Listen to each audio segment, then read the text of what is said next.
Right. Hello there, ladies and gentlemen. Unfortunately, my two normal co-hosts, for whatever reason, are not here at this moment in time. I'm not 100% sure if Ogre can actually. Hang on just a second, because I'm a dick. There we go. Not so much of a bigger dick now. But unfortunately, yeah, my normal co-hosts are either incapacitated. One is in the middle of a field, as he has tweeted, and the other unfortunately cannot make it today. So at this moment in time, we have Jensen Quinn and we also have Conscious Caracal. So today we're going to be taking a quick look at some of the stuff that's happened in South Africa. I'm going to try and play a quick video for us, and then hopefully we'll be able to see what's going on and what it's actually mentioned. Cool. Just one quick second, because I'm a dick and I don't know how to screen share. Just like that. Well, trippy. Yeah. As you can see there, I won't play the video just yet because I want to play it properly with the sound and everything. Video. No, you there don't need is- sound. There's no important sound there. You can just play it as is. Yeah, that's fine. I'll just play it blown up so everybody can actually see it. I just wanted to read what the actual inscription was first. Large scale land grabs in East Lynn near Pretoria. Hundreds of land grabbers have started illegally occupying land in East Lynn. This is an hostile takeover. And we'll quickly go into the actual video.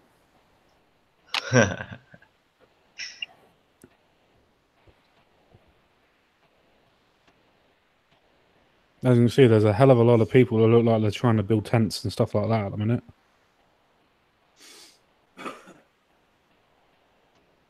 Yeah, so basically what's happening here is these are EFF members or supporters of the EFF that have been told that if they go stick a pole into the ground, they can claim a piece of land for themselves. But this happened on, I think, Saturday. And since then, the land grabbers have been dispersed. But this is a phenomenon that's on the increase, and there's definitely going to be more developments in the coming weeks. So keep your eye on South Africa. This is a pretty big development in terms of our politics, because this is a phenomenon that will definitely reoccur. That's kind of worrying. I mean, I've just the point that I would want to make on that one is: does the pole actually only increase the actual land ownership, as in the pole where the pole is, or is there a circumference of the pole that goes? I'm not well versed in the logic behind it. That's just what I read. I don't know what the pole really serves as.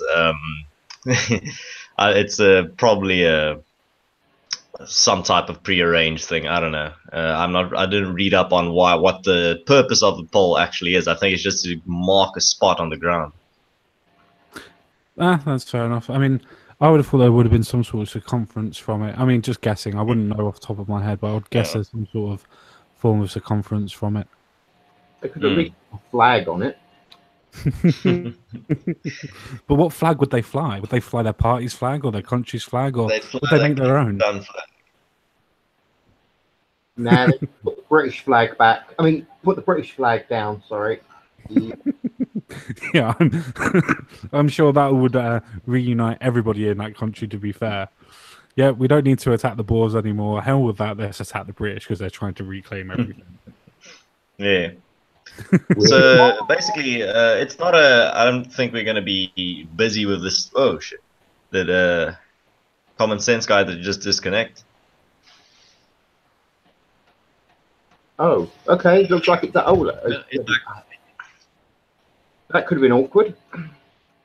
Yeah, it could have been. Yeah, I'm so sorry. it's not a incredibly meaty story, so it's not going to keep us busy for like half an hour. But the thing is, the main point is that it's a increasing phenomenon where people are still under the impression that it's going to be a distribution of land. Well, if you look at the policies, it's actually, like I said before on a previous stream, it's it's what's being proposed that the government takes control of all the land, not just distribution, as some of these people have been led to believe. And the people that were taking part in this specific event are still under the impression that they are going to be given a piece of land for free and that they can then occupy it and do with it as they wish. But they're going to be bitterly disappointed when they realize that's not what their own party even is putting on the table as a proposition. Yeah, pretty much, especially when, as you quite rightly said, and as the story says, it's illegal land grabs at the moment as well. Or has that law now been passed? No, it's still been sent to the Constitutional Court, and they need to get back to them by somewhere in August. I think the 30th of August is the deadline. So it's still in the works. Yeah, so what they're doing is still literally against the law then? Yes, that's why they've been dispersed. Yeah. No, that's fine. Yeah. It's just interesting to me on the whole thing that's happening in South Africa. I know a lot of people look at our country and go, we're all Orwellian and everything else like that, and we'll get into the why of that later. But we then go to places like South Africa and a couple of other places, and the fact that they're actually making people give up their lands so another race can take over their lands, and yet not classified as racist, not classified as anything that's bad, just that this is reparations for everything that's happened to the black man since the white man took over. It's just political point scoring on a grand scale, in my opinion. And it's just amazing that so many people's lives are being lost because of it. Yeah, but also on a good news note, you might be aware I informed you last time on the day zero, but good news has been it's been moved back, or moved forward rather, into June, July, which is our rainy season. So at the moment it seems like the crisis has been averted, but if we don't get a good rainy season, we're going to be in the exact same position next year, come January, February. God damn it. The time when you have water all around you, no matter what, you have companies, as you quite rightly said before, from India and China, wasn't it? Yeah, Israel. Yes, sorry. The water desalination, yeah. Yeah. You've got companies from Israel that are willing to give basically water factories. But basically, I mean, don't get me wrong, they don't produce water out of thin air, but they basically are water factories. And the country just doesn't want to have them whatsoever because of politics. It doesn't matter about the fact that people would die without water. Just politics. Yeah, no, that's how politics works, man. Yeah. No, the thing is, if we don't make a concerted effort to try and prevent this come next year, this time, then we go, like I said, we're going to be in the exact same position. And I think then we're going to have even less excuses if by that time we still haven't learned our lesson in terms of using our water wisely and actually preparing for a drought that we are currently in. And this drought is projected to last for, I think, another 2 or 3 years. So we're not out of the bush yet. Wow, that's amazing how they can predict the fact that there's going to be a drought for another 2 to 3 years. That's amazing. It's pretty much a projection. For example, we can barely predict the weather. Even the weather prediction is pretty off most of the days. Yeah, so it's a prediction, but I wouldn't say it's ironclad. Yeah, well, it's the same everywhere. I mean, we're not very good at predicting our weather either. We're just a little island. Well, let's be honest. It's not too hard to predict the weather in England. You basically say it's going to rain, and you're going to be right like 80% of the time. Yep. It's not that hard. Yeah, it's not quite that bad, but yeah. Go ahead, Jensen Quinn. No, I was just saying the only thing you need to worry about with British weather is either A, raining, B, foggy, C, foggy and raining, which is quite impressive, or D, for that 2 to 3 days a year, bloody hot. Your bloody hot is probably like 28 degrees. Yeah. Oh, bloody hot is more like 45. Yeah, just don't, okay? We know that we're from the north and we're cold. We accept this, okay? Why do you think we came down there? We wanted the sun. We're sun worshippers now. The empire was built on chasing the sun. Yeah, no, man. So at the moment, it seems like if you just look at the news cycle, it's pretty much sensationalism. They like to take these types of crises, and now nobody's really reporting that the crisis has pretty much been averted for now, because that doesn't sell. So you won't be reading a lot about the Cape Town water crisis for the next few months, I reckon. Yeah, that's a good thing, though. At least it should calm a lot of people down. I mean, I know the land grabbing is still going up and everything, but at least it should calm a lot of other people down on the water crisis. So tension should release a little bit. Yeah. So that's Without wanting to seem racist, I'm just gonna make sure I'm right in this. Would I be right in saying all the people doing the land grabbings are of a darker skin color?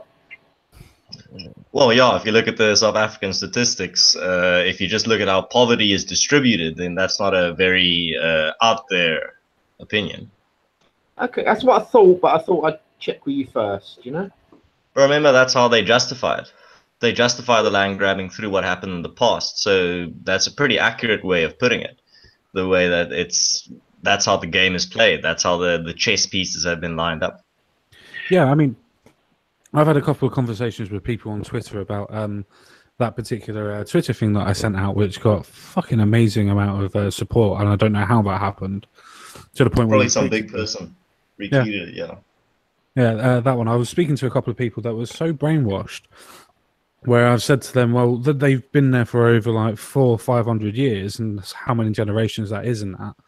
And people are still going, no, they nicked land. It's like, how can you nick the land when you've had it for over 500 years? It's now been part of the economy again. It's now been integrated back into the whole country. Yes, exactly. And another point that someone earlier this week brought up, which I think is pretty good, is the idea that on what grounds, under these new this new perspective, under which grounds can a white person then own land in South Africa? Are all white people then just thieves? Basically, yeah. You're all now they've now got to kill all of them or move them on, or it's going to be something like Zimbabwe all over again, isn't it? But then that's another fucking funny story. Zimbabwe's calling back for white farmers to come back now. That's exactly what's going to happen if we follow the same type of policy. See, land expropriation isn't necessarily by default a bad thing. I do think there needs to be a more equitable distribution of land. But at the same time, it's a long-term process. It's not something that happens overnight. You're not going to fix it within 1 or 2 years. It's something that takes a very long time because it needs to be accompanied with skill development, because you need to teach people how to run a corporate farm, not just a sustenance. What's the word? For when you have a farm, but you only farm for yourself. Subsistence farming. Oh, self-sustained. Yeah. A self-sustaining farm, one that feeds for yourself. Self-sustaining. Yeah. But no, you make everything an excellent point on that. The fact that so many people are going to want to take these lands and everything else of that and think that it's going to be easy to be able to either produce stuff off of the land or carry on what they're doing or whatever. And the thing is, you bring up an excellent point. The fact that, no, it's not easy, because if it was easy, then you'd be able to get more black people or whatever to be able to do what they wanted to do and start their own farms up. Because if it was so easy to do, they'd be able to do it themselves and become part of the land and whatever. Or buy it off of actual people. It's like what you've been saying. Even if you were to just get rid of all of the white farmers, so to speak, and put black farmers in, the economy is going to tank anyway, and you're not going to be able to produce any food for anybody, simply because nobody's going to know how to bloody do it. Yes, exactly. That's what I'm saying. If there is land expropriation and land redistribution, then it needs to be accompanied with a long-term plan in terms of skill development and actually teaching people how to run a farm that creates a surplus for export. Yeah. No, definitely correct on that one. If you're going to actually make a farm that's actually going to work, you're going to have to make sure that you can start exporting your stuff to either different countries or to the country you're in to make an actual economic success out of it. Otherwise, you're just going to fail. Yeah, exactly. So I think that about covers the South African thing. I actually want to get into the Orwellian state that you live in. I think it's a pretty meaty topic that we can dig into if you don't mind. Yeah, that's fine. What one did you want to do first? The gentleman or the lady by herself? Well, the first couple that got banned kind of set the precedent, so I think we should start there. That's fine. I will now slowly move over and quickly screen share again. Oh, I won't screen share again because apparently everything died. No, it's cool, man. I think the people that are listening will be able to follow along with the story, or they already know what happened. So I think it's no big deal. No, it's fine. It won't take me long to actually get what I want. Okay, I've got sure. I've got everything all set up anyway. I just got to screen share and just take it across again. Hmm. That's about it. There we go. Nice and easy and done.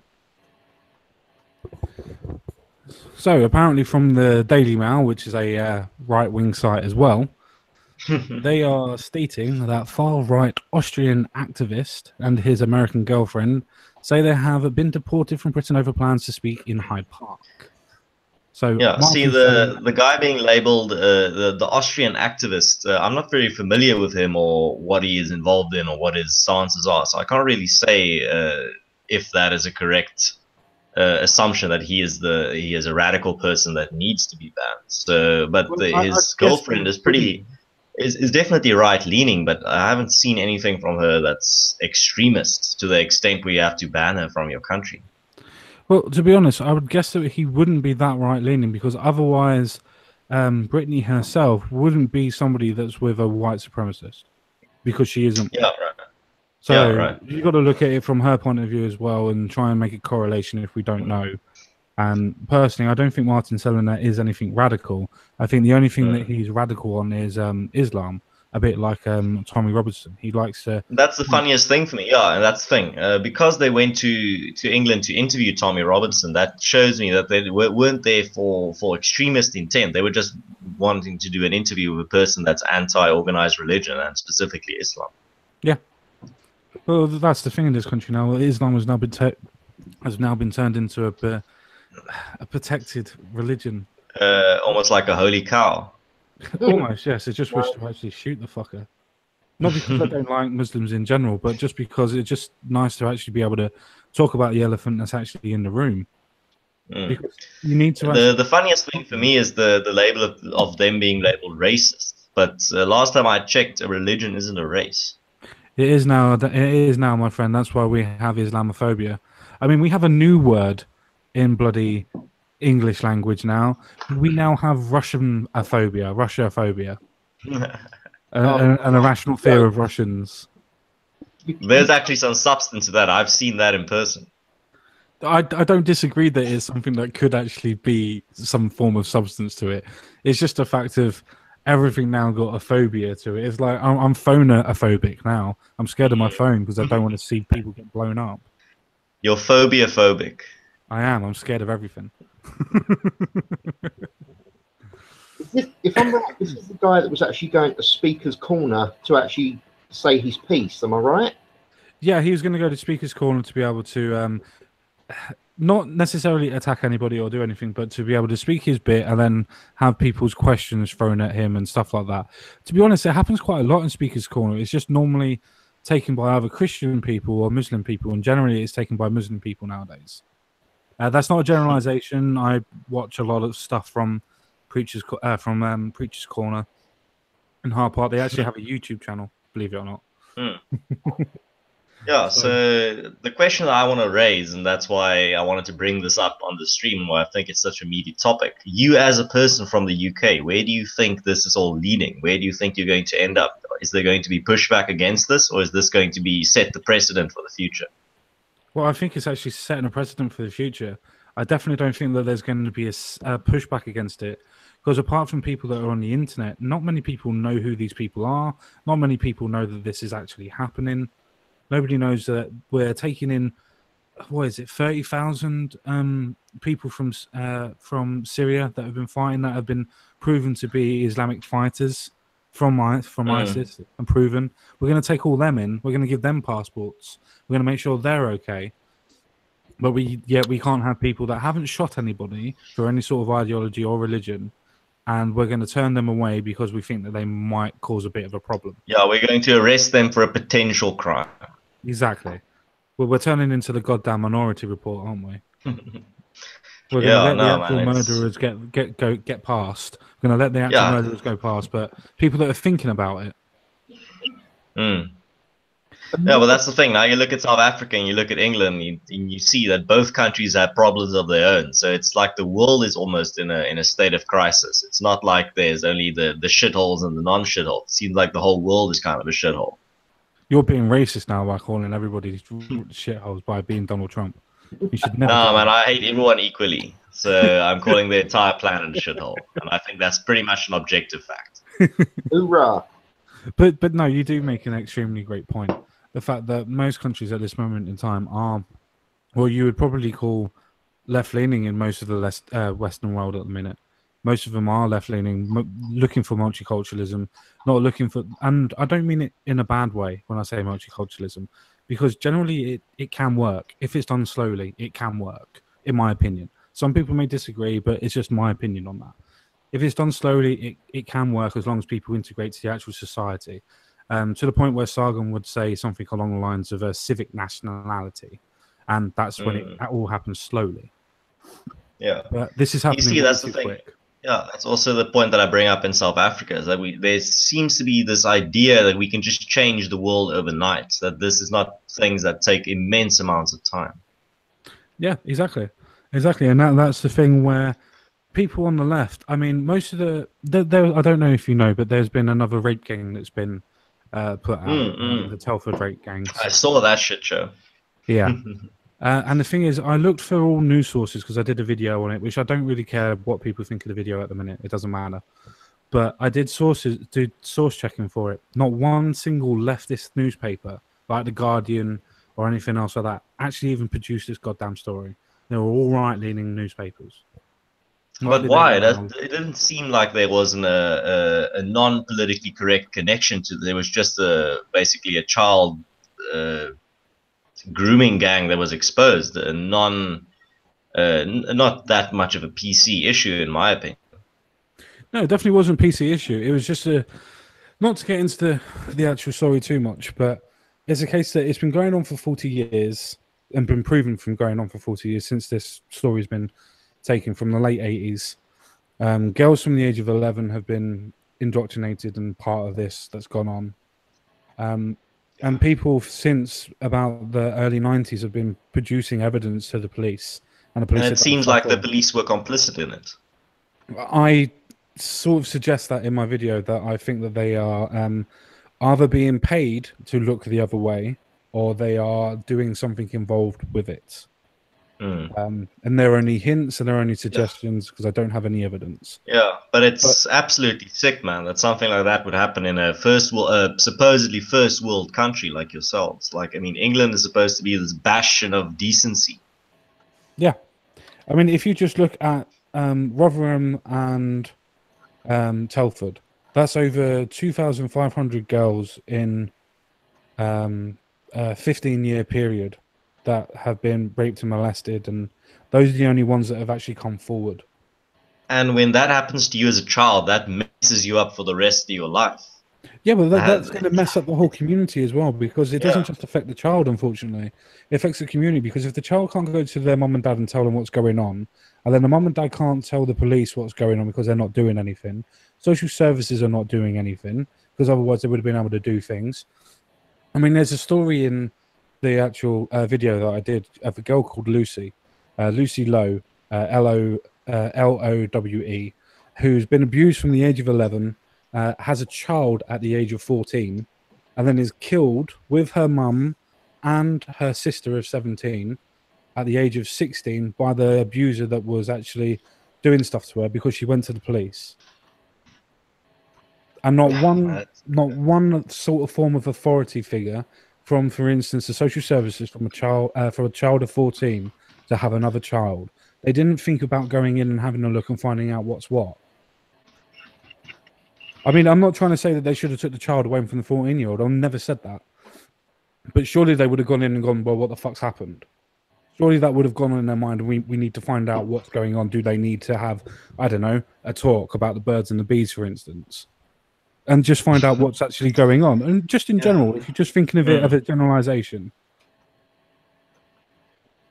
And this is not a story that's coming from some backwards country somewhere off in the far off corner of the world. This has happened in England. This has happened in like I said, a bastion of decency and civility in the world. Yeah, well, I don't know about civility. It's in Telford, so it's just outside of Manchester. But that's not the point. As you say, it's happened in a first world country, and it's a case of we should have the police and the actual authority to actually be able to go after these people. I mean, to the point in I think in the story in 1996, you had around about 4 or 5 pastors, and I'm not saying pastor is in the bloody Italian food. I mean proper pastors that were walking past and actually see children being groomed and being raped and being sold on the street, took the names of the people that were doing it, went to the police, and they weren't seen for another 10 years after that. Sorry, 20 years. 20 years after that. And they used that as evidence to actually pull them out in an operation called Chalice. And that's 20 years after they got the information. They captured Hundreds over of lives 200 ruined. people. They captured over 200 people, and only 9 of them have been arrested and jailed. 9. That's not even 10%. Yeah, man. It just makes you wonder what other stories are lurking below the surface that just haven't come out yet or aren't even being investigated. Well, I say this every time. For every time that I've got a playlist of all the videos at the minute that are to do with the grooming gangs, and I say at the end of every video, it is in every city, it is in every town. They even suggest it when they're talking about it, like the MP for Telford, somebody Alan, can't remember her first name at the minute. She's actually come out and said that this is not just a Telford issue; this is a UK issue. So that in itself just proves that they know that this is happening in other cities and towns. No, it's man. It doesn't just break my heart; it breaks my brain. The fact that things like this happen in the 21st century and that the media doesn't really seem to give a shit about it. It's just a minor story, or not even a story worth reporting for them. Well, just to go on that point, you've got a story at this moment in time about the next footballer that's in the same area around Telford that is now being prosecuted or may lose his job for spitting at a girl for whatever reason in a car and whatever. Oh, it's the Jamie Carragher. Exactly. That story is more fucking important than these girls, apparently. And then at the same time, to go back to the censorship story, these American journalists being banned from your country is not even going to reach your newspapers either. I mean, this is very concerning. This is kind of disturbing, even the fact that journalists. I mean, Lauren Southern has White House credentials. She can go in and listen to White House briefings. To the press. And she's being banned from your country, saying she can't come in. She's a threat. Exactly. She's treated as a terrorist, which is, it's like satire. I always say satirists, it's pretty sad to be a satirist in the 21st century because your job is pretty much redundant. Yeah, it's pretty much done for you by the left and the governments. It is absolutely. And at the same time, George Orwell is rolling in his grave, saying it was supposed to be a warning, not a fucking manual. You vegetables. Yeah, well, unfortunately, it's like the Communist Manifesto. It wasn't necessarily a manual from Marx. It was a case of an ideology, and to stem from the ideology, it was a theory. It wasn't to be put into practice, but yet people still put it into practice. Yeah, Jensen, you wanted to say something?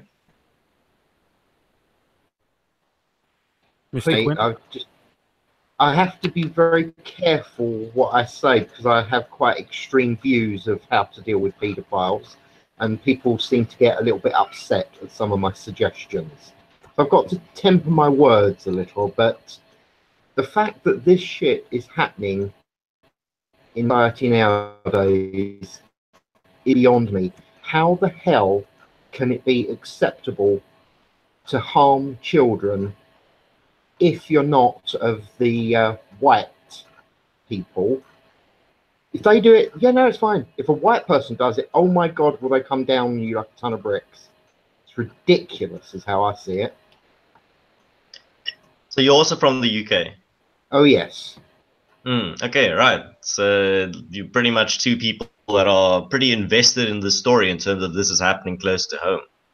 And like Common Sense guy said, this is pretty much in every town and every city if we go on what's been said and what's been implied.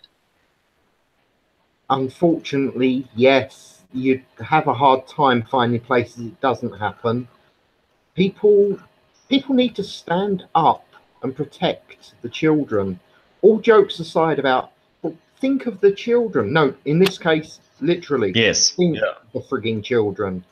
What is going on to them is appalling. And the worst part is even when the attackers are caught, most of the time you never hear about that much happening to them. What the hell? I mean, these kids have had their lives ruined, and these guys get away with it? No, that's not acceptable. I don't give a damn what the laws are. That is No, wrong. if you ruin an innocent person's life forever, I think you should be either locked away or pretty much taken out of society. You should not be able to take part in society ever again.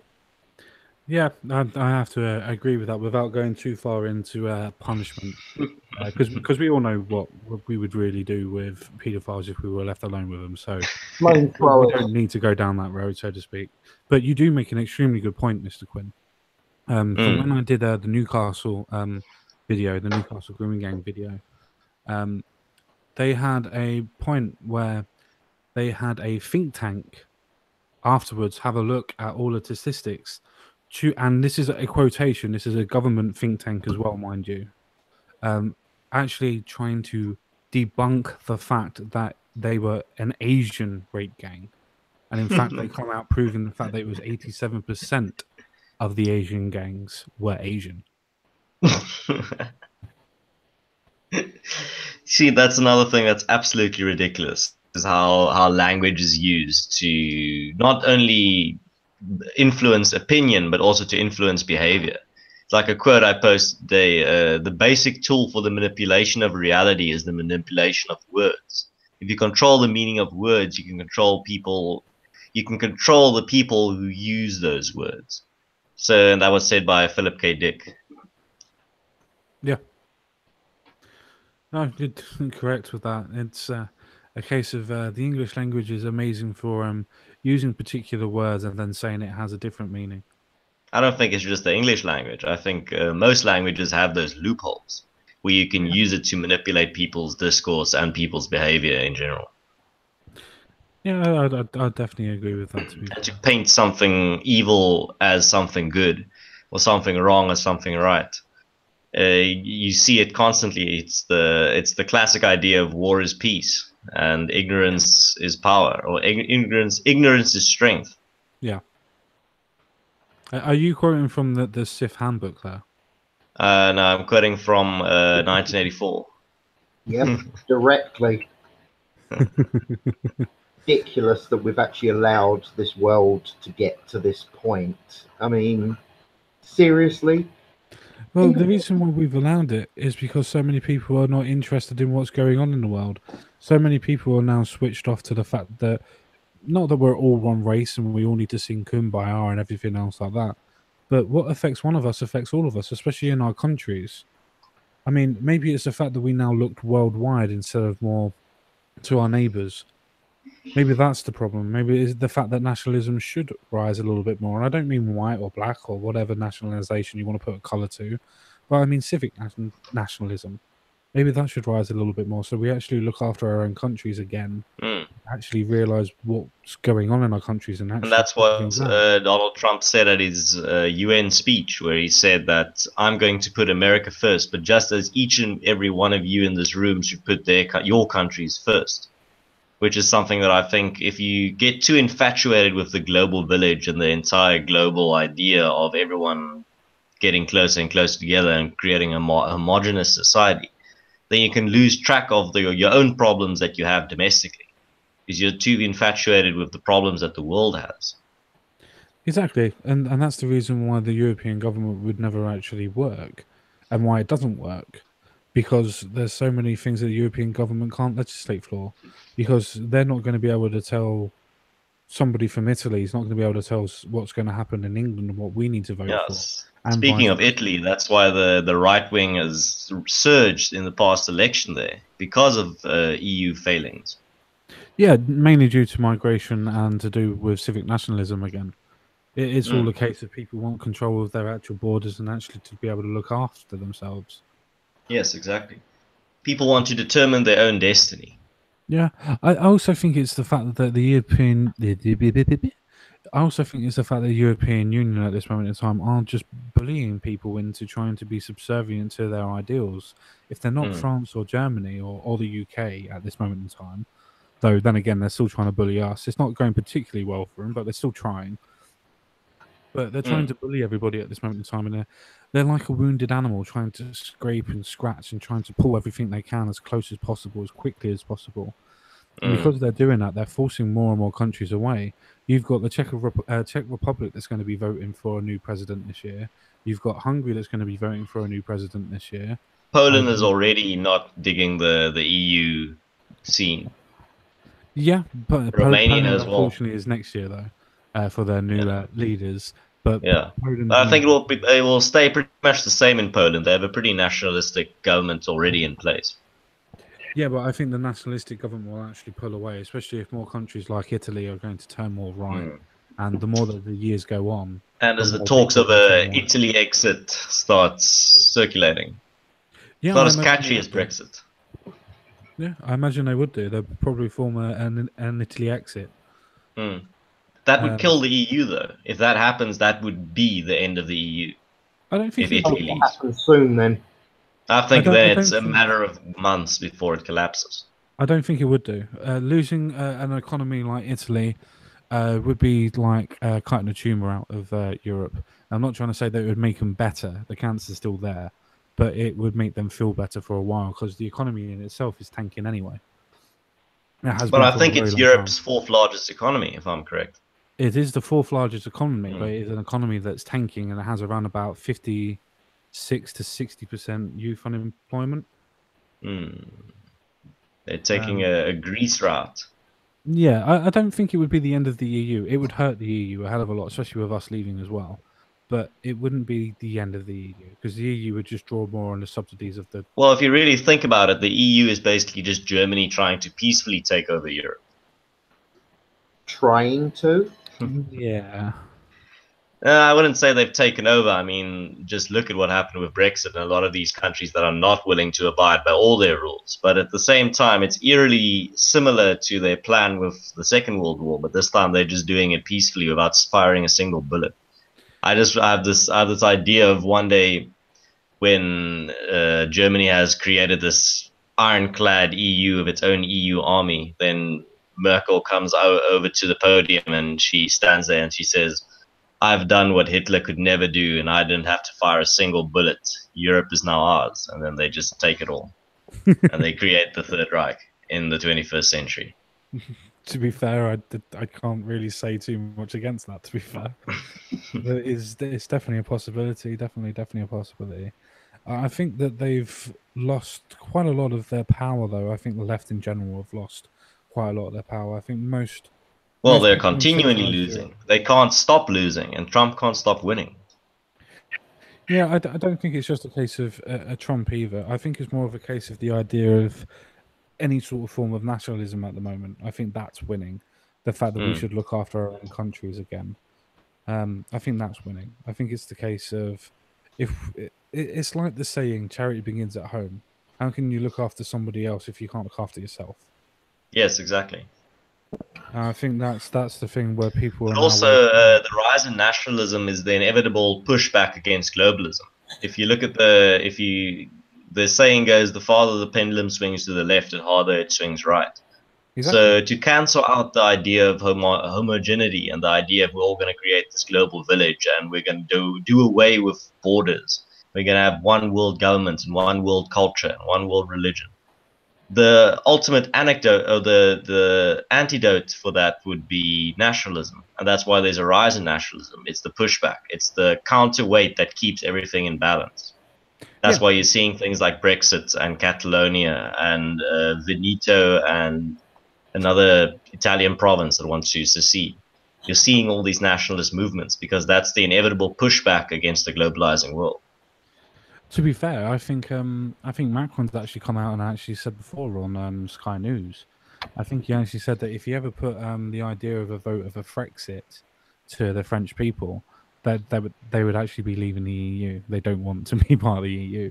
I think it's a proven fact that most people that are in the EU or countries, they like the idea that they like the stability, the fact of being able to trade and everything else like that freely. But everybody that's actually living in the EU, the nationalized citizen, realizes that it doesn't benefit them in any way, shape, or form. The I'm freedom of still, movement. I'm still flabbergasted at the fact that you actually had a referendum. It's still sinking in. I would not have predicted that that would happen if you asked me like 3 years before the referendum. Well, it's something that we do actually have to thank Nigel Farage for. A lot of people go, "Oh yeah, but it was David Cameron." It's like, yeah, but if Nigel Farage didn't push as hard as he bloody well did, we would have never have got a referendum on it. Never ever got a referendum on it. He wouldn't have been able to sway too many people. He wouldn't have been able to force David Cameron into it. But then again, you've also got to thank the EU as well, because David Cameron went 2 or 3 times up to the EU, going, "Look, we need to stop the idea of freedom of movement for us.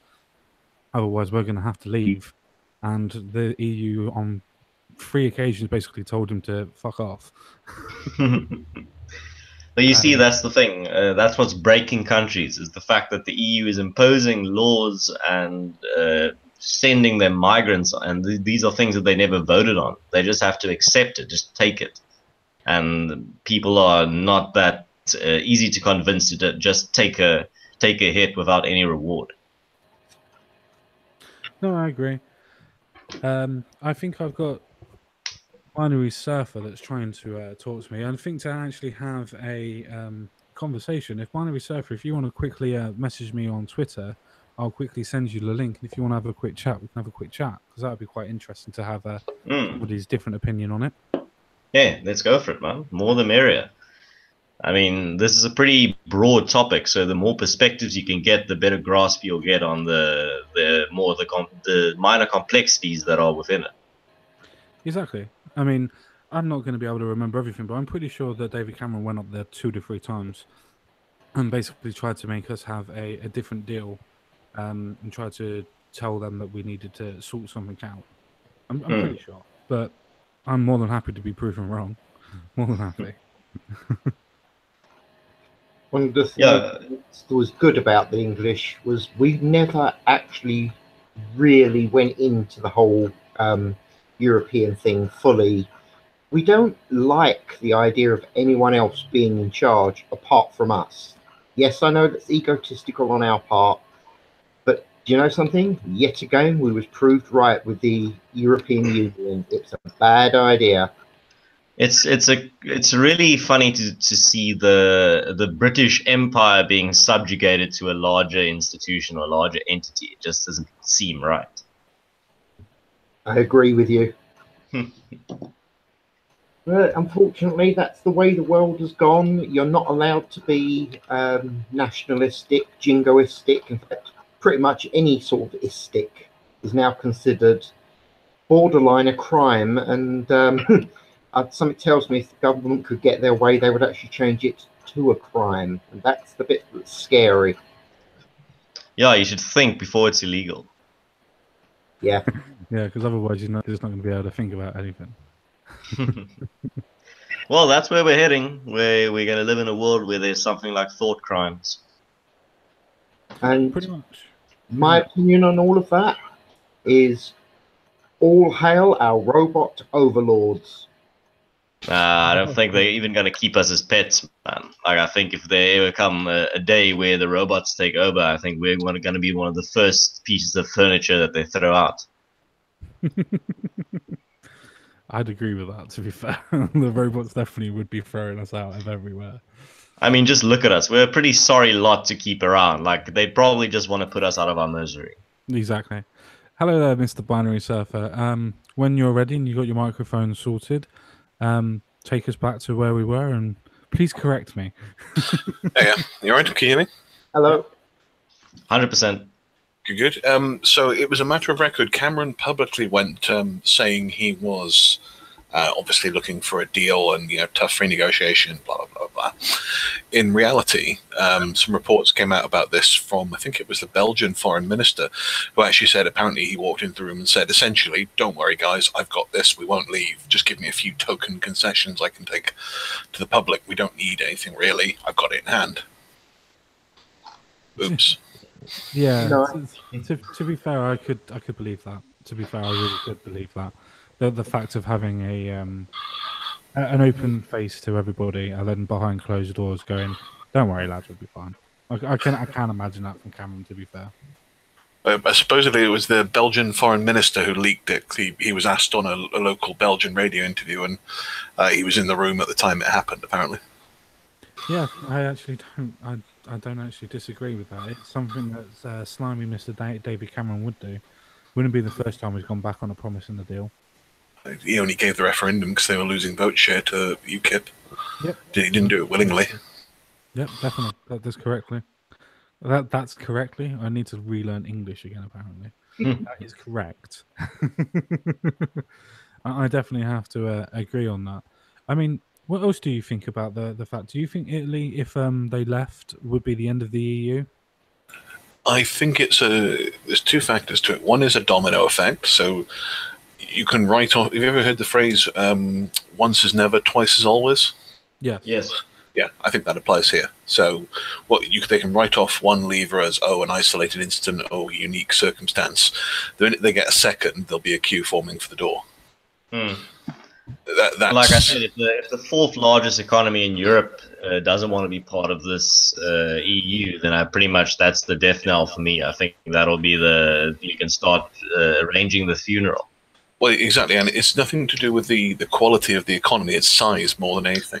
So you're taking that's out my the point. largest. I mean, Italy's economy is a basket case and has been for 25 years. That's not the point. The point is that you're ripping out one of the most powerful economies, and on top of that, it's going to empower people like the Visegrad Four to go, well, guess what? You can't even keep your founding members happy, so why the fuck should we listen to you, EU? Yes, exactly.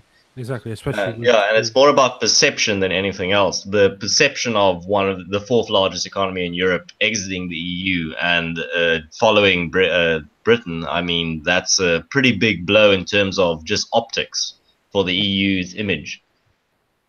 No, definitely right on that one. I think it also encourages people like the Eastern Bloc as well, which are absolutely pissed off with the EU and the way that they treat them as well at this moment in time, like your Hungary's, your Romania, and a couple of the other ones as well. So if you got somebody like Italy, as Surfer said, you then have that domino effect, thinking, well, if these two countries are now leaving, as in Britain and Italy, then why can't we? We can make it. We can make trade deals with them, and so on and so forth. And why should we stay behind and pick up the slack, basically? Exactly. Especially after, remember, every country that leaves, the remaining ones have to pay a bigger contribution. The EU is not going to cut its ambitions. It can't do that because then it can't do all the integration and all the fiscal controls it wants to do. If it cuts its ambitions, it stays where it is now, and they know that's death long term for them anyway. Well, yeah, I mean, it's been death for them for a long time anyway. The only time that this EU has actually started to make any sort of form of progress has been after the fact that Brexit was announced and we chose it. Apart from that, the economy was stagnating. You had countries like Nigeria and India that were absolutely desecrating the growth and the whole point of everything. It's just amazing that everybody goes, "Oh, EU's amazing." It's like, yeah, it's not that good. I find it quite ironic that one of your former colonies can now pretty much fuck you up in terms of military when you're talking about India. Exactly. They build all our shit. And economic strength. It's easy to outgrow a developed economy when you're a developing economy. Yes, true. But the raw growth rates are not necessarily a fair comparison. Yeah. If I may make a slightly insulting comment to the Europeans, how much do you think it would piss off the Germans if the British, after we left, turn around to all the other countries that are thinking about leaving and saying, "Hey guys, how about we start our own Commonwealth? You come join us and we'll all look after we can give you all kinds of goodies." Well, if you really want to add insult to injury, you say, "Hey guys, how about we start a trading bloc?" Exactly, that's what I mean, a full Commonwealth with all of the trade and all that lot. literally Well- what Europe should have been, but obviously with the superior people in charge. Of Well, course. it's funny that you say that because guess what today actually is? Today is Commonwealth Day today. And at this moment in time, I think there is 70 something countries in the Commonwealth. At this moment in time, it's a third of the whole world's population that's included in the Commonwealth at the moment. It could almost be argued that the British Empire isn't quite dead. If you include it as a Commonwealth, definitely not, no. Culturally, it's absolutely alive. Logistically and economically, it's dead as a fucking dodo. Yeah, at Yes. the moment. Because there's no trade deals being able to be struck between anything to do with the Commonwealth at the minute. But like Binary Surfer has said, like Jason Quinn has said, if we were to leave, we could quite easily do trade deals with all of these people that are in the Commonwealth. That includes people like Canada, New Zealand, and Australia as well, straight away. So you'd also be able to do it with the big countries, but then you've got the little countries as well that are also going to help their economies. And the thing is, we can actually start trading with Africa as well, because a lot of people forget that with European Union, we're not allowed to trade with Africa. They're not allowed to trade with us either. It's a very, very small amount. There's another component here as well that we've long been seen, the British has long been seen as the moderating influence in the EU, smoothing out the German power and counterbalancing it. Yep. Now we're gone. The countries that are railing against that German dominance are going to rail even harder because they can't essentially use us as a foil to screw with the Germans anymore. We're gone. We have no power in that situation. So now the German control over them is going to be even tighter. So the countries that have always disliked that, like Italy, like Hungary, all the rest of them will start getting more and more anti because there's no one now economically or power-wise to fight on their behalf. Yep. The French have pretty much become the new counterweight in the EU, if from what I've seen. No, I wouldn't say that. I would say that they're more the whipping boys for Germany. No, I'd say they're basically seen as the people that'll keep the Germans in check, that their power doesn't overreach. Yeah, but they may be seen that way. They may be seen that way. France but... and Germany have a funny relationship, though, because economically, France absolutely needs Germany. But from a point of view of culture, ability to survive, going independent, etc., it's probably the country that needs them the least overall. So you've got this weird thing where they want to be part of it. They're absolutely pro-European, and economically they need to be in there. But as a country, they're actually quite xenophobic on the whole. Particularly if you look at the amount of racism, say, North Africans and Middle Easterners face in France, it's quite fucking high. There's a reason they have those banlieues, those ghettos. Yeah, I mean, I would still say on a personal level, from what I've seen, I wouldn't say that France are generally the stopping block for Germany. I would say Brussels would be more of a stopping block for Germany than what, well, Belgium overall, obviously, but Brussels as the head would be more of a stopping block for Germany than any other country at all. Talking about xenophobia and racism, I'd like to hear Binary Surfer's take on the Orwellian way of dealing with these American journalists that we've seen in the UK. What's your take on it? I think it's classic heavy-handed virtue signaling. Agreed. I think it's virtue signaling in immigration policy. That's it. I mean, Southern is absolutely milquetoast. I mean, she is the mildest of mild conservatives in reality. I mean, yeah, she's got some spicy views on immigration, but everything else is absolutely milquetoast. She's inoffensive as they come. I don't know Pettibone very well, but Southern is just totally inoffensive. I find it amazing that anyone would bar her on those grounds. So I think someone's trying to do a bit of handy, look at me, I'm so virtuous. Yeah, but don't you think this sets an incredibly dangerous precedent going forward? It's political censorship. Because you look at Southern's actual statements, can you find a single thing in there that you could classify as incendiary, racist, or even untrue? No. Well, that's not even the thing. They weren't arrested for something they did. They were arrested and basically barred from the UK for something they could potentially do. Yeah, we have a history of doing that. It's not certainly not the first time we've done that for this kind of situation. I can't think of another example where we've done it for someone so mild on the political spectrum. We've done it for crazies like the Abu Hamza's equivalents of this world, but I mean she's nowhere near that equivalent on the right wing. I mean, if you look at stuff, they actively encourage some of these crazy lefty authoritarians or crazy Islamic hate preachers in the past. But you're going to ban a milquetoast 20-something Canadian moderate conservative? Yeah, doesn't make sense. Mm. I've got a quick question for all of you.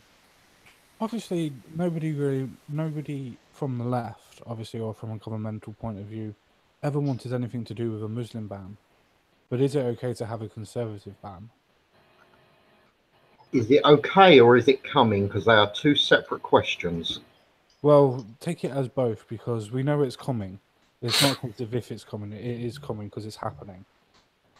Of course, it's not acceptable. Unfortunately, this is going to sound slightly odd, but although it's not acceptable, we're going to have to accept it, because unless people actually stand up and say no in large enough groups, it's going to happen and there is nothing we can do about it.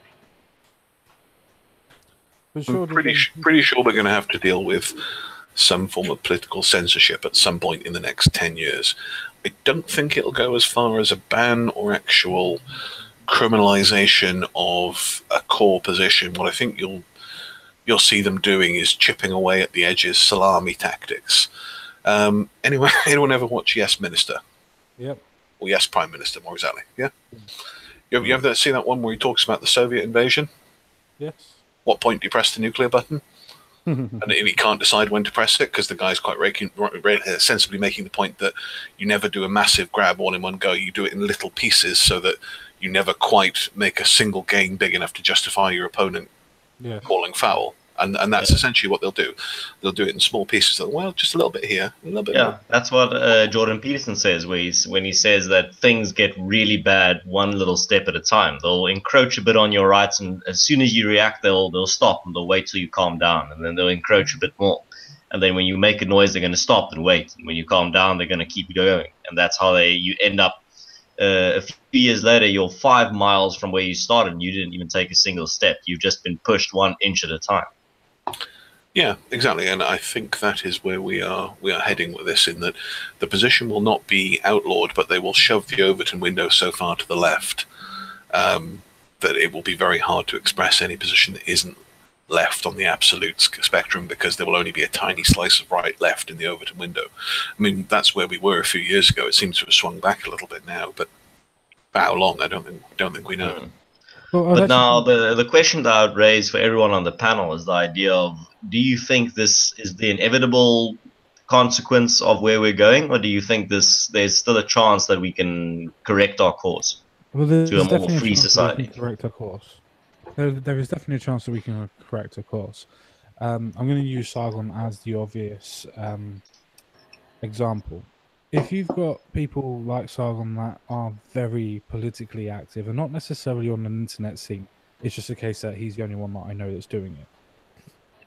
If you've got somebody that's very, very active in general and is able to produce things to be able to go out and talk to people on live events and change people's minds directly and actually influence people on a direct manner and actually touch people in the universities and try to counteract that culture in the universities to be able to go to them and talk to them and change it, then you can change the people.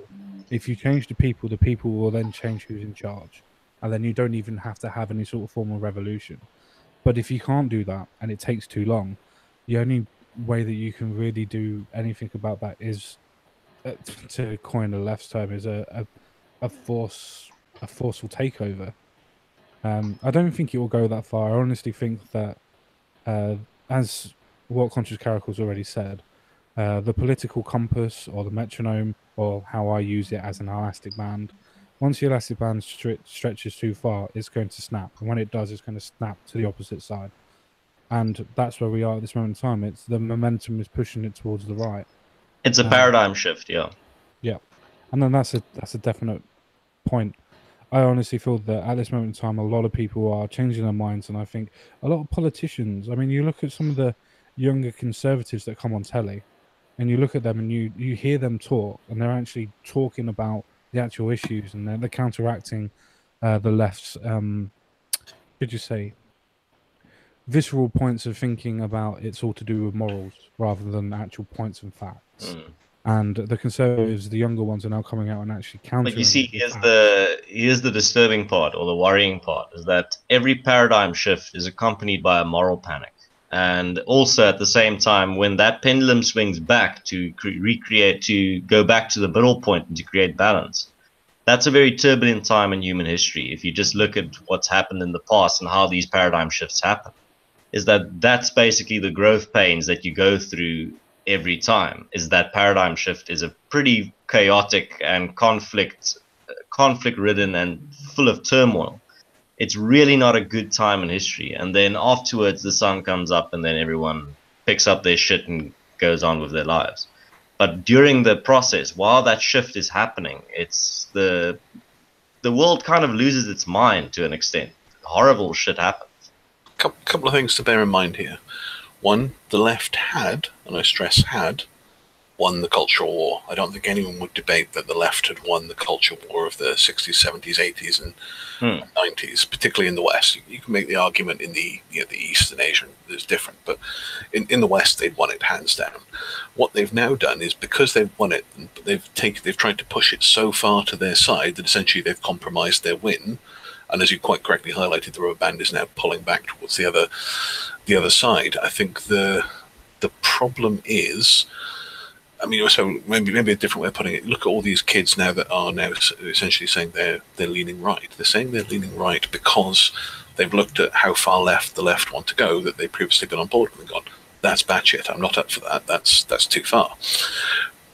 Once the left tamps down again and realizes it's pushed too far, I mean, it's not a strength of its self-awareness. They're not great at realizing when they've gone too far, but I think it will realize eventually. I think it'll start swinging back towards the left again. So I think this right-wing swing will only last for 5-10 years till the left starts to collectively cotton on, fucking hell, we've lost our shit, guys, we need to get back together a bit.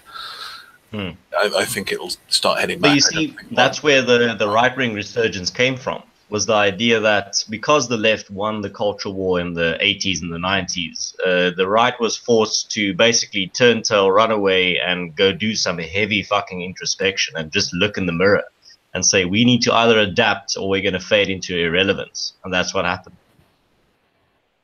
I just want to quickly go back to your original point about asking the question about with the paradigm shift, is there a case of battle lines being drawn? And the thing is, if you look on the internet, and I'm using this as a amazing form of an example, and it is obviously hyperbolic because it's just the worst of both sides at this moment in time. It's not what you would call a common strand of people. But if you look at this as an example, you can see the battle lines are being drawn. You've got 3 factions at this moment in time that are being drawn up, but maybe 4. You've got possibly the far left. You have the point of... You have the far left at one point. You obviously have the centre and the centrists at this moment in time. Then you have probably the libertarians and the libertarianists and then ilk. And then you have the right. And the reason why I put them two in together is because they're basically the same sort of ideas. I would have to say that those battle lines are already being drawn. And it's a case that you can kind of see them being drawn in real life as well, but not to the extent of the 4 parties at this moment in time. You can see it being drawn from the 2 opposing extremes. And I think that would be a case of the far left and the far right. I'm going to make a prediction, and a lot of people are not going to like this prediction. I think in the next general election, I think Jeremy Corbyn's going to win. The reason why I say that is because I think there is too many university students and people like that and have been under that ideology for such a long time that are going to vote him in. Now, I think after he's been voted in, I think that's going to be the case where everybody has a full paradigm shift, where everybody realizes that it's not necessarily wrong, but the policies don't work. It's too far left. And I think that's when we're going to have the paradigm shift in our country anyway. But do you think you can come back from that? Yeah, we did in the 70s. We did in the 70s when socialism basically, well, we were as far socialist as we've ever been, and we've come back from it. Yeah, but don't you think that's just a recurring pattern where it's tried, it fails, the generation gets older, they have children, their children don't remember the failures of socialism, and then they say we're just going to try it again. So there's two scenarios here. One is the Conservatives get their shit together, manage to actually start putting credible policy platforms together, and essentially counteract the Corbyn enthusiasm from the young vote. Two is they don't. May shambles on a bit like a corpse, messes up Brexit. Everyone says, I told you so, blah, blah, blah, blah, blah. The Conservatives lose a huge amount of popularity as a result, and sooner or later, you have a Corbyn government. Those are the two scenarios here. I personally agree with CSG. I think it's probably a little bit too late to prevent a Corbyn government. I think the ideal scenario is that he gets in, makes a complete hash of it by going absolute batshit shit left, doing things like putting Diane Abbott as Home Secretary, all the rest of it, which is a terrifying thought, but never mind. And hopefully it turns into a one-term thing, and as you say, they turn away from it for another generation. But I think it all comes down to the next 3 to 6 months and what May does and whether she's still in post. You've got to remember that Conservatives did everything except fuck a baby on national television to lose that last election, and he still lost. Yeah. I mean, they were actively going out there saying, look, we don't want to win, Hey, do you fancy paying us more money for your elderly relatives with dementia as well? Well, Yeah. Let's kill some more foxes. Yeah, exactly. They couldn't have tried harder to lose that election. So that's the thing that makes me a little bit suspect of the he'll definitely win. I think it's theirs to recover still at this point. Yeah, it's just the fact that I honestly feel that if you come up with a half decent couple of policies, and as you said, if Theresa May fucks up a little bit, I honestly do feel that he will win. I don't want him to win. I really don't. I really don't want him to win at all. But I just think that that's the way that it would end up going. I don't think you can have a paradigm shift without having the worst show you what's going to happen. And that's, in my opinion, is one of the worst things. Because But if you go then, back to the yeah, socialism, that's why I make the point that don't you think it's just a recurring cycle where every time you see the worst and then people forget and they try it again? yeah, it is a recurring cycle. You are correct, but it's a society cycle, isn't it? It just happens over and over again. It's just something that we have to deal with. That's the way we have democracies. The only way of stopping democracies is having dictatorships. Well, that's what Plato wrote in terms of his 5 regimes. Are you familiar with it? No, sorry. No, I'm not. Please elaborate. So Plato's 5 regimes is basically that it starts off, every society starts off as an aristocracy. Then it degenerates into a timocracy. Then it degenerates into an oligarchy, and then it degenerates into a democracy, which finally, at the end of its lifetime, degenerates into a tyranny. And that's where the idea of a republic came from, because they realized that if we break up a country, every country goes through, or every nation state goes through this roughly life cycle that Plato saw, or that he saw the pattern. And then they created the idea of a republic, where you create a country made out of little small countries. So every one of the small parts goes through the life cycle of from aristocracy to tyranny. But the larger picture, the larger country as a whole, goes through that process slower. So that's how they kind of paused society in democracy. But at the moment, we're reaching late stage democracy, where people are getting disillusioned, where democracy is slowly turning into a tyranny of the majority. And then the next stage, if you believe what Plato said, the next stage is a tyranny in the life cycle of the first world and Western democracies.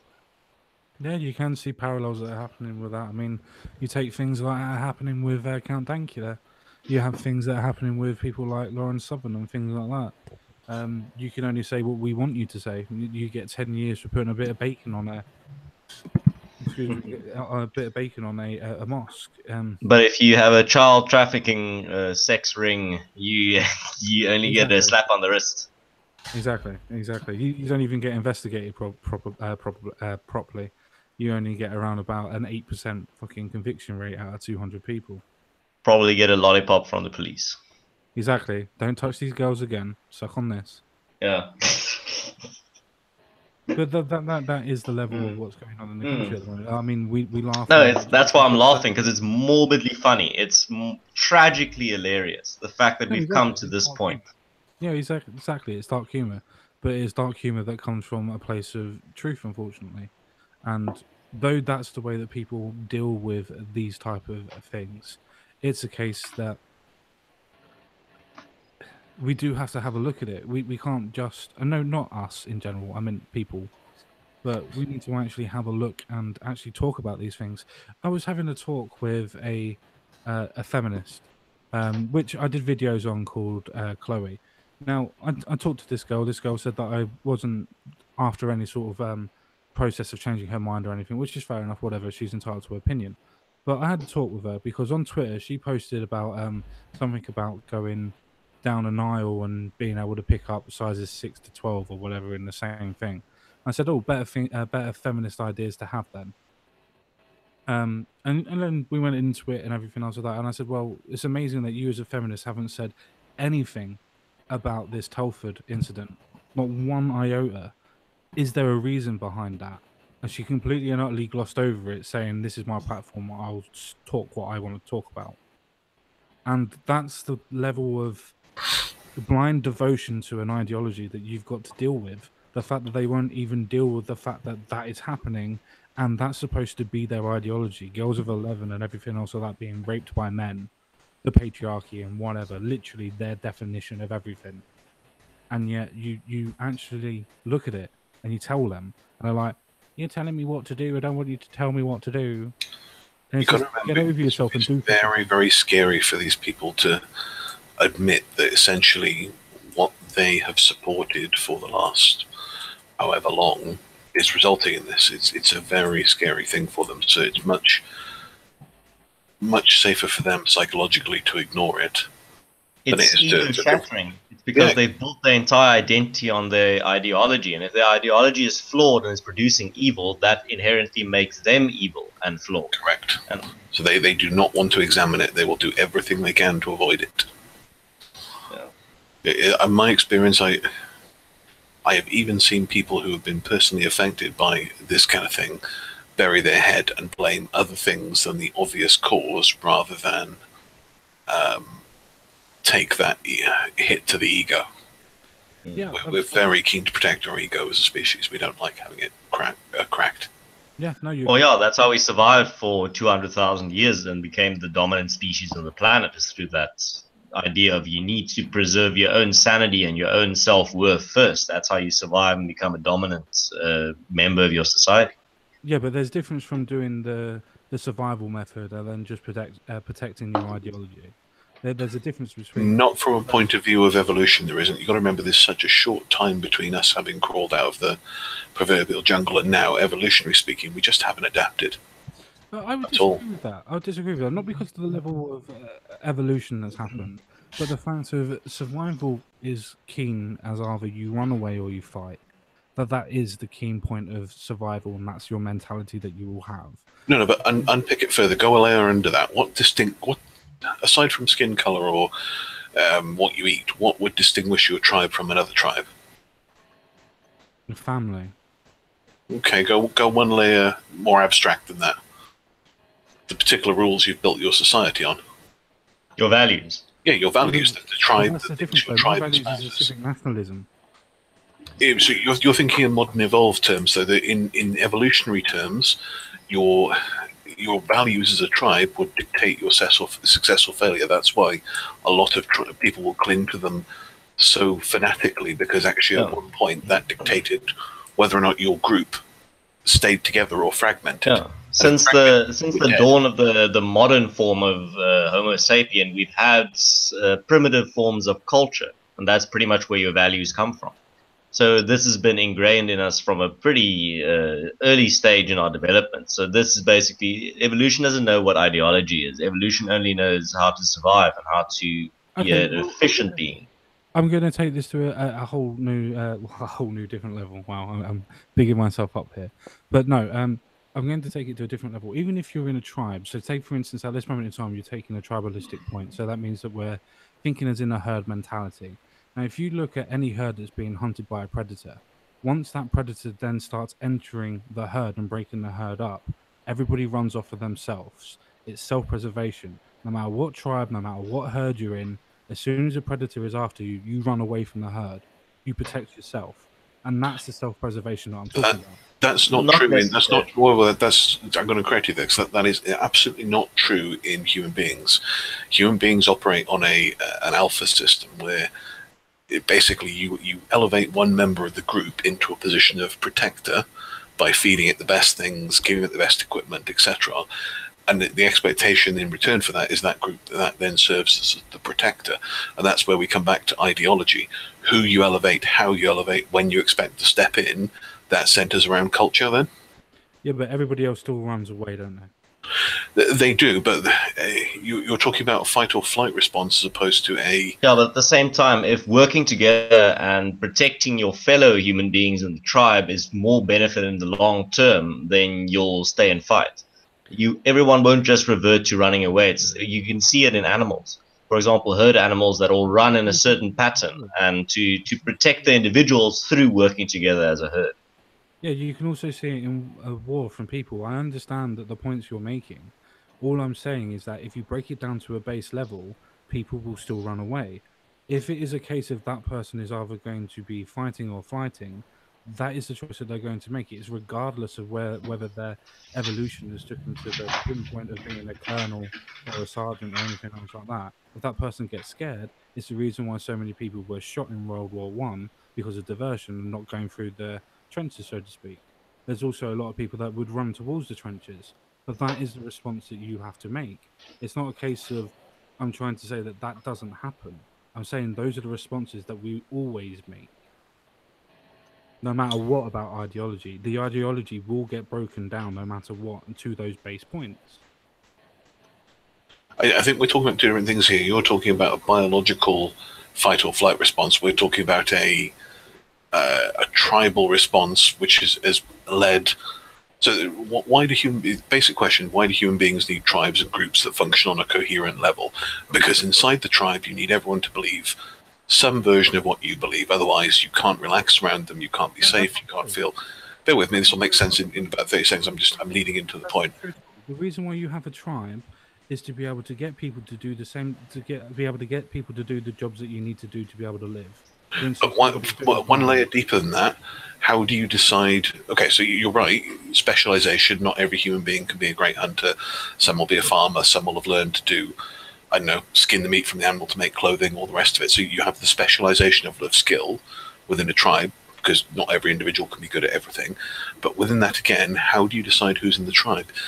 There's the family aspect, yes, but it's also the values. So we all subscribe to the tribe where, hey, we agree not to murder each other in our sleep because of a common set of values. I could just club the guy to death over there when he sleeps, but we've decided collectively that's not a good idea. Through a common set of values also comes a trust factor, where you can trust those that think like you and have the same values as you, and then you can settle down and you don't have to look over your shoulder the whole time. You can actually you can sleep with both eyes closed for once.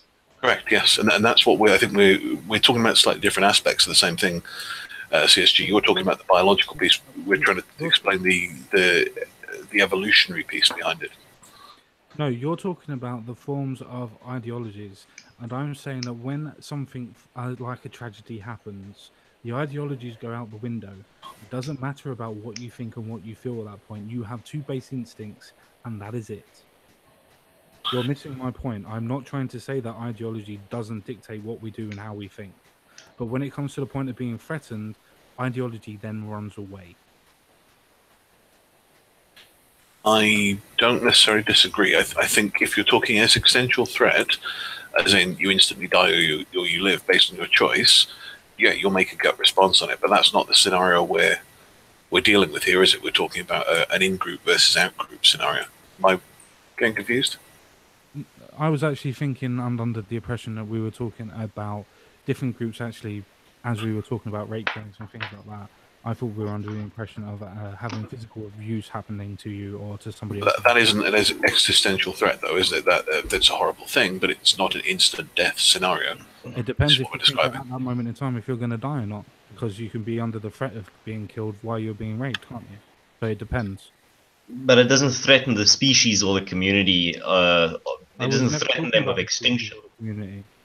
The species or the community would come under ideology, but individually it will come under as an individual, not under the community or ideology. That's the point I was trying to make all the way through. The ideology, yes, is a base instinct of people, and we always align ourselves with people that think the same way. But in as Binary Surfer said, in any sort of form of threat, and I will use any sort of form of threat, we then don't worry about other people's ideologies when we're trying to run away from other people. We use whoever we can and we cry out for help and try and fight as hard as we can or whatever. We don't rely on ideologies and who we know and So who you we said care something about. interesting there, and you're quite right. One of the responses is to call for help.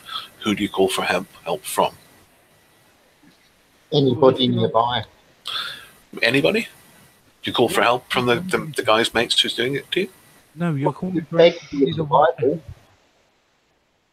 Sorry, Calling CSG, it's all yours. help you. But that doesn't necessarily mean that you have somebody of the exact same ideology that wants to help you, though, does it? That means that somebody can see that something is going on that's wrong and then wants to attack it. That doesn't mean that they Where have does the same concept of right and ideology. wrong come from? This level. That comes under a moralistic point of view, and everybody's morals are different, and nobody that even believes in the same ideology has the same set of morals. So we shouldn't be going down that point. Well, I would argue that ideology has a very sizable influence on whether you regard something as right or wrong. So, if you want a classic example of that, marrying 12-year-olds. Well, yeah, if you look at ideology, every ideology at its core tries to answer the problem of evil. If you ask a communist why there's evil in the world, they'll tell you because there's inequality and because there's oppression. If you ask a capitalist why there's evil in the world, they'll tell you because there's too much government intervention. If you ask a Christian why there's evil in the world, they'll tell you there's a literal manifestation and it's called Satan. And that so every ideology begins with the central question of answering the problem of evil. Thank you. So there is definitely a moral aspect, is what my point is. There's definitely every ideology has a moral component to it. No, I definitely agree with you. I have not disagreed with either of you two on that aspect. But it is an illusion when we try to make up an evil in ideology. All it is a case of when you're dealing with an actual threat that's presented in front of you, like a car chasing at you, and you start calling for help. You don't care who comes to help you. You care the fact that the person has helped you. And I'm sorry, I laughed at the scenario. I saw this guy that a car is chasing down on him like it's going to hit him in a few seconds. He just starts screaming for help instead of jumping out of the way. I know, I agree with you. It's a silly situation, but that's exactly what you could use as the situation. It's the same as somebody running at you with a knife or something like that, and you see coppers and you want them to come and help you. You're going to call out for help, aren't you? Yeah. The same thing. But just because ideology can play a part doesn't mean it does play a part. The correlation doesn't necessarily mean there's a causation. No, you're right there. What I was trying to address is, so you're not wrong on that point. What I'm trying to say is a base level where we decide what is acceptable, what is unacceptable, which actions we will allow ourselves to be subjected to, which we won't. For example, you and I are just fine by the fact that we live in a modern Western democratic society with handing power to the police and saying, if I do something that's considered wrong within the set of our laws, which are to some degree morally based in pretty much every culture, that's a factor of it, we're going to accept that we're going to be arrested for that. So we're consenting where we think good physical violence and bad physical violence sits. And as a rule, we give the state a monopoly on the good physical violence, as a rule. Yeah, I'm still not disagreeing with any of your ideologies. I'm not saying that ideology doesn't play a part. I'm not saying that. I'm saying when it comes down to an existential threat or an external threat that's now coming into you as an individual, or even you as a mother and a child, for instance, and you've got one person that's coming at you with a knife, the mother is always going to protect because the motherly instincts as a base is going to take over. And generally 9 times out of 10, she's going to tell that child to run, and that child will run. Now, while that child is running, that child is going to call out for help. Does that child necessarily know who that person is going to help? For instance, if that person is a Muslim, for instance, does that person necessarily think that another Muslim is going to come to help, or do you think? I still think you're comparing apples and oranges here. You're comparing an evolutionary, life or death situation with a long-term success of a group or a tribe. They're not the same measure. And I think what we were talking about earlier is long-term success of a group, a tribe, effectively based on value in a shared system, versus immediate death or survival. I mean, we can talk about either, but I thought we were talking about one. Yes. We seem to be talking about the For other. example, yeah, that's the impression I also got. For example, you can have the most horrible rape gang you can imagine in a town. That's still not an existential threat to that population. They can still manage to survive. It's an existential threat to an individual, but not a population. That's what we're trying to say, is that population level behaviors are different to individual level behaviors. I don't understand how you two are not understanding what I'm saying. I am not saying that it is to do with the culture or a group of people. I'm saying it is to do with the individual. I'm not saying it's to do with the culture of people or the actual group of people or the tribe of people. I'm saying when you break it down on an individual level, there is always the base. That base always wins. Simple. I can't make it any simpler. I understand, but I still think we're talking at cross purposes, so maybe best to leave that one there. Fair enough. The only point I was going to make was with ideologies, when it comes to, there was a little girl. There was a girl that got raped in Sweden. Shocking. But there was a girl that got raped in Sweden, and the mum wouldn't take her to the police because she didn't want the immigrant to get deported. That is a case of complete and utter ideology winning over the fact of protecting the children. That was a point I was trying to say, that if the existential threat was there and happening at that point, she would be protecting her children and her ideology would completely dissipate. But because it's happened afterwards, the ideology has won out. That was the point I was trying to make as my example.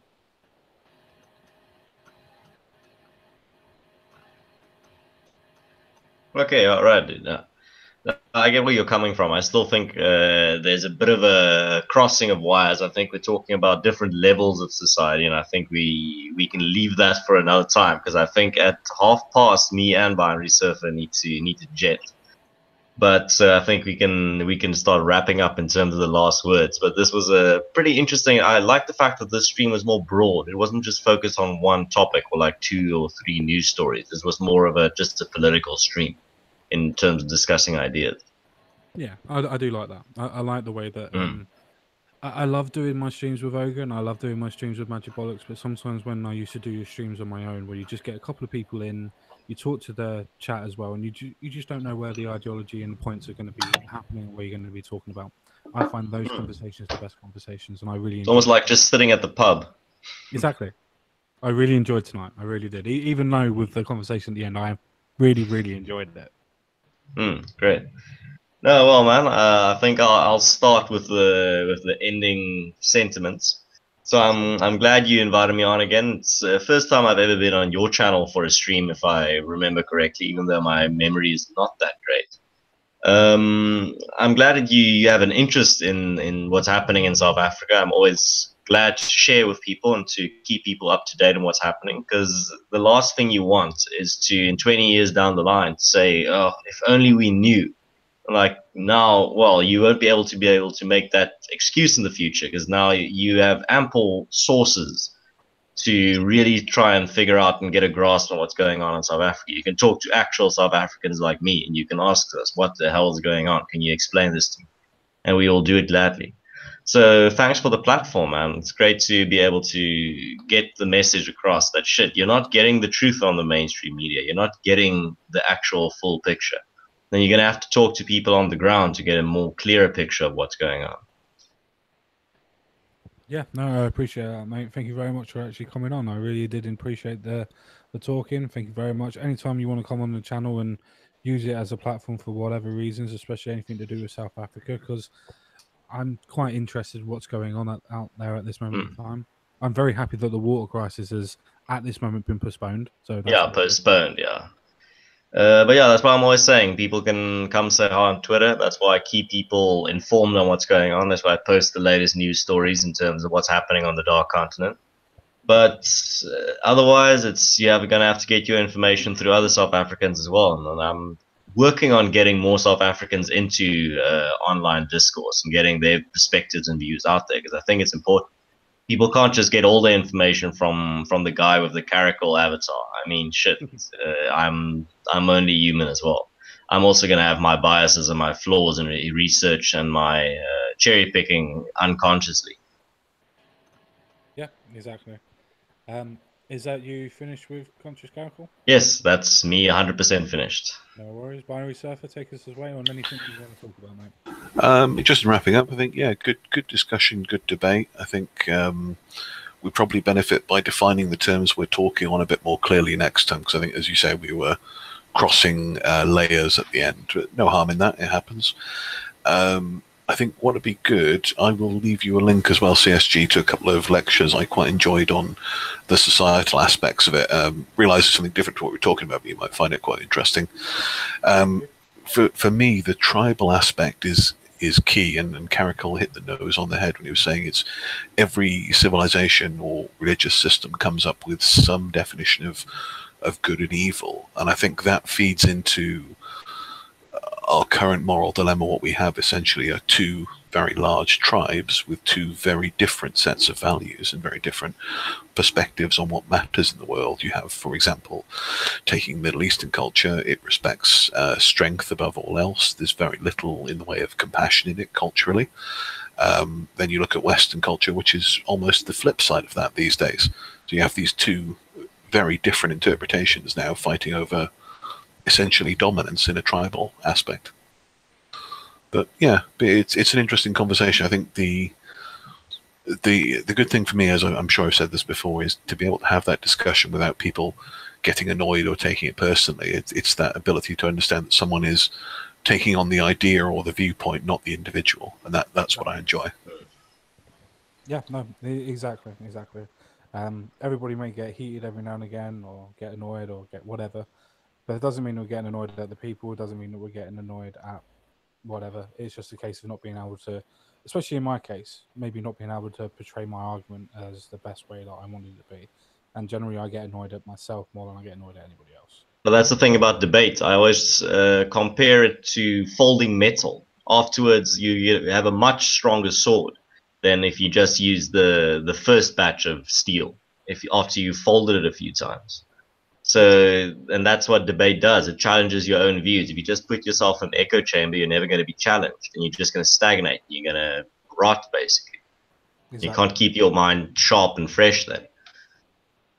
Exactly the point I was making. Thank you very much. On that bit, Jensen Quinn, would you like to finish it off? Because I think that we'll be finishing a little bit earlier than normal today. No problem. As usual, I'll be doing one of my really long rambling rants. Basically, thanks for coming on, guys. If you ever want to post anything in Ogre's Discord, go straight ahead. The whole point is it there to spread the information. And good night to everybody, and basically have a nice time. All yours. Thank you very much, Jensen Quinn. I'm going to actually quickly finish with a quick service announcement, actually, or a public service announcement, should I say. I'm actually going to be having Social Free State on Friday, 9 p.m. Greenwich Mean Time. If anybody has known who Social Free State is, she has actually been personally affected by a particular rape gang or grooming gang, where she's won a particular court case, and has been able to win that, and she's now going for compensation and being able to hopefully win that. The main reason why we're having Social Free State on is because I want her opinion about what's going on with the Telford grooming gangs, why she thinks that this type of thing is continuously happening, and to get her opinion on what she thinks about what's going on and how we might actually be able to try and sort things out. So I think it'll be a good, interesting stream. We're not going to go too much into her past, so we're not going to try and delve into why she was this and why she was that. That's not what it is. It's more of a political stream, but you have to remember the context and the reason why she's here. On that note, again, thank you everybody that come on to the panel today. It was a bit of a last minute scramble. So thank you, Binary Surfer. Thank you, Conscious Caracal, again. Top notch again, sir. Johnson Quinn, thank you very much for taking the time to come and see us as well today. And, well, what else can I really say? I bid you farewell. I bid you adieu. Take care, and I'll see you all again. Thanks for having us. Cheers, chap. Bye-bye.